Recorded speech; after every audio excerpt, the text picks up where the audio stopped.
The Biden administration's website for requesting free at-home COVID tests is now open for business. It went online today, a day ahead of the officially scheduled launch. The website, covidtest.gov, allows 4 tests to be ordered per residential address. We'll focus on federal efforts to deal with COVID after the news summary. The U.S. Senate formally opened debate today on voting rights legislation with little prospect of passing anything. Democrats want to expand voting access, increase regulation of campaign financing, and challenge states that they say restrict voting rights. Republicans say it is federal overreach, and they plan to block action. Again, party leaders sparred on the Senate floor. Senate Democrats are under no illusion that we face difficult odds, especially when virtually every Senate Republican is staunchly against legislation protecting the right to vote. Sadly, unfortunately, this is Donald Trump's Republican Party, and it is the one now trying to take away the vote. The partisan election takeover bills that Democrats want to ram through this week are not in any way successors of the civil rights legislation from the mid-20th century. Targeting Americans' online speech and sending government money to political campaigns is not about civil rights, it's about tilting the playing field. Democrats say they will seek to change Senate rules so that Republicans cannot block a simple majority vote. But it's unlikely they can muster the votes for that either.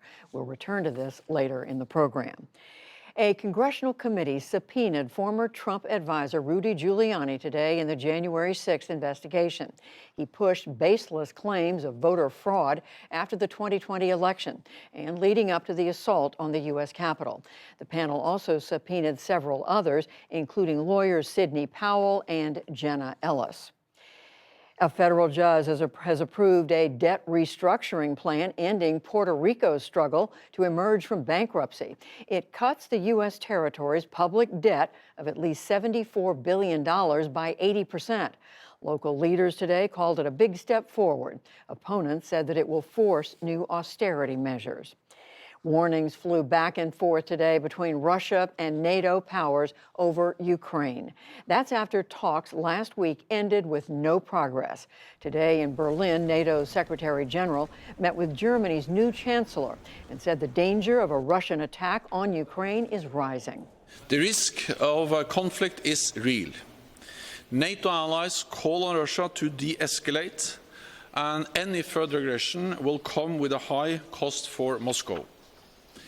NATO is a defensive alliance which does not threaten Russia or any other country.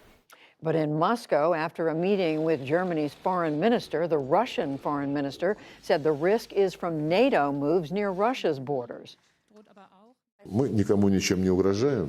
We don't threaten anybody with anything, but we do hear the threats addressed to us. I hope it only reflects certain emotions that certain powers incite within the Western camp.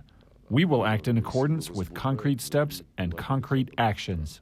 Russia also announced that it's sending troops to Belarus for war games, adding to its forces deployed near Ukraine.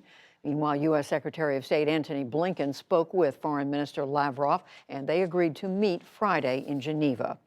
Verizon and AT&T agreed today to delay activating 5G cell towers near major airports.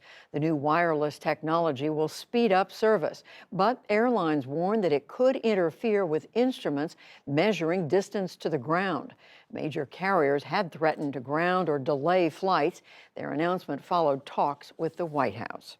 In Texas, the nation's most restrictive abortion law may stay in effect longer as a legal challenge continues. A federal appeals court now says that a judge who already ruled against the law will not review it again. Instead, it goes to the Texas Supreme Court, controlled by Republican justices. The new law bans abortions at about 6 weeks of pregnancy. And on Wall Street, stocks tumbled on fears of higher interest rates. The Dow Jones Industrial Average lost 543 points, 1.5%, to close at 35,368. The Nasdaq fell 386 points, that's more than 2.5%. The S&P 500 slid 85 points, that's 1.8%. Still to come on the NewsHour, the food security emergency in Afghanistan grows ever more dire amid a harsh winter. Microsoft makes a big bet on gaming. The science behind a massive volcanic eruption in the Pacific, plus much more. This is the PBS NewsHour from WETA Studios in Washington and in the West from the Walter Cronkite School of Journalism at Arizona State University.